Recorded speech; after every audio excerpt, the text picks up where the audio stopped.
Welcome to my channel God's Care Jesus. Today's I am going to tell you, God's Ghostwriters review, the Bible's hidden contributors, the stupid, the lowborn, the gullible, slave, women, and children. For the second-century pagan writer Celsus, it was easy to sneer at the adherents of the new Christian faith as a basket of deplorables. Still, insults often contain a grain of truth. In his point-by-point rebuttal of Celsus' anti-Christian polemic a century or so later, the theologian Origen doesn't dispute this particular charge. Yes, the lowborn, the uneducated, the marginalized were indeed at the core of the Christian mission.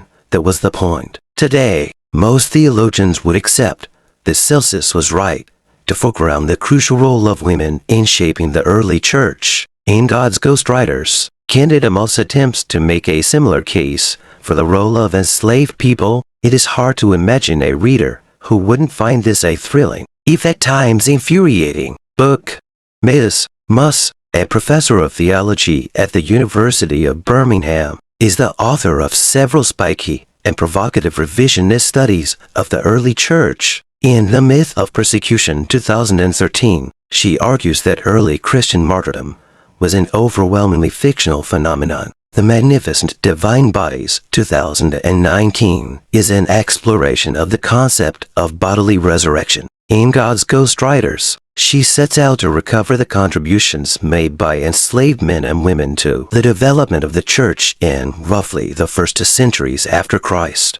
In fact, God's Ghostwriters is by far the best account we have of the roles played by enslaved people in supporting the high literary culture of the ancient world more broadly. Famously, Pliny the Elder died in A.D. 79 while composing an eyewitness account of the eruption of Mount Vesuvius. Less famously, Ms. Moss conjectures at least one enslaved shorthand writer must have perished at his side.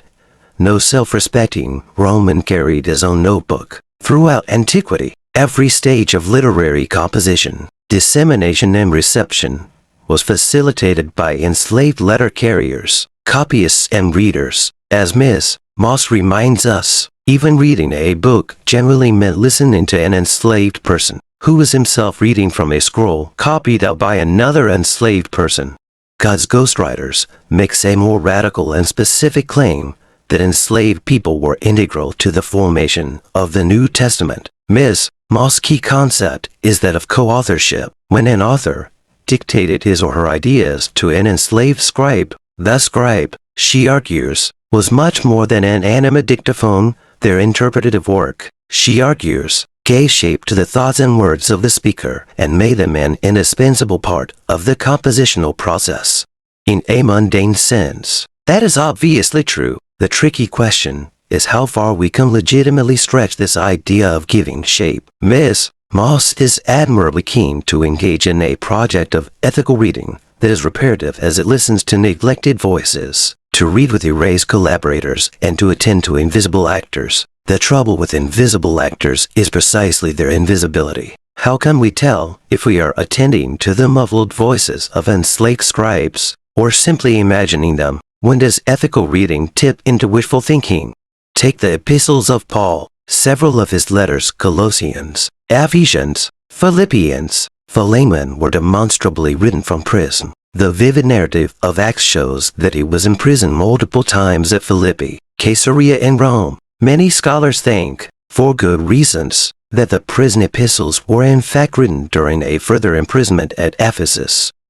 Ms. Moss begins by imagining what Paul's hypothetical Ephesian prison might have been like: damp, moldy, and bitterly cold, almost entirely dark, with the only natural light in the room entering through a small lunate opening close to the ceiling. How could Paul have written his epistles in this ghastly place? We might imagine, Ms. Moss argues, that someone, perhaps the secretary of one of Paul's wealthier followers, or perhaps a street corner scribe hired for the day, squatted next to the window with stylus in hand and wax tablet balanced on his thigh, ready to take dictation. All well and good, but once this hypothetical street corner scribe finished noting down the text of Philippians, say, what then? He read the letter back to Paul, but there may not have been an opportunity for the prisoner to review the final draft for errors or ambiguities. The secretary, therefore, had considerable influence over the text. Many scribes were used to improving the style of their customers. Ms. Moss reminds us that Paul himself claimed to be no great shakes as a public speaker. It is impossible to prove that Paul's secretaries came up with the turns of phrase, rhetorical flourishes, or intellectual arguments for which the Pauline epistles are known, but there are hints that they might have.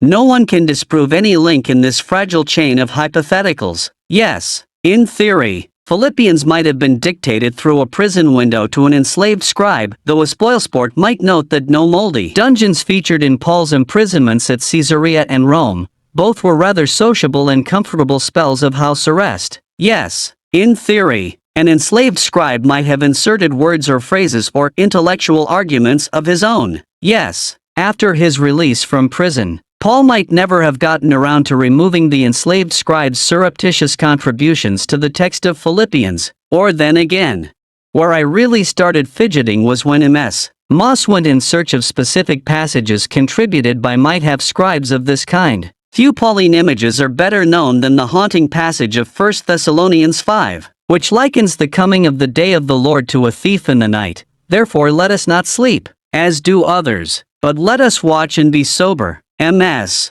Moss, quite correctly, notes that night watchmen in antiquity were often enslaved people. How did Paul, or, as Ms. Moss would have it, Paul and his collaborator, come up with the beautiful image of the watcher in the night? Arguably, she suggests, the idea comes from an enslaved scribe who themselves may have spent some exhausting nights awake. Alas, arguably is all too apt. There is a world of difference between recognizing, quite legitimately, that a given image or simile might have had particular resonances for an enslaved reader, and postulating that the simile was actually created by an enslaved person. Notoriously, Mark nowhere in his gospel describes Jesus as having a human father, perhaps an enslaved secretary, who might ordinarily have tied up such loose ends or clarified vague points, introduced or left fatherlessness in the text for their own personal reasons. Ms. Moss writes, perhaps, but might a case not also be made that part of the genius of the Gospels resides precisely in the space they create for readers of all kinds, women and men, enslaved and free, to recognize their own personal experiences in the Jesus story? Nonetheless, God's Ghostwriters includes a very great deal that is clever, important and well argued. The final 2 chapters of the book, on the ways in which the metaphor of slavery shaped early Christian ideas of the relationship between worshiper and God, struck me as immensely powerful and even troubling. Ms. Moss has brilliant things to say about how Christian ideas of faith were modeled on the fidelity of a slave to his or her master, and how closely the punishments of hell were molded out of the realities of the Roman penal system for unfree victims. Regardless of whether enslaved people succeeded in slipping the odd verse or 2 of their own into Philippians, no one can possibly doubt, after reading this vigorous and provocative book, that the whole texture of Christian thought would have looked very different without them. Mr. Thoneman teaches ancient history at Wadham College, Oxford. His most recent book is The Lives of Ancient Villages. Thanks for watching. Please subscribe me and share this video to friends.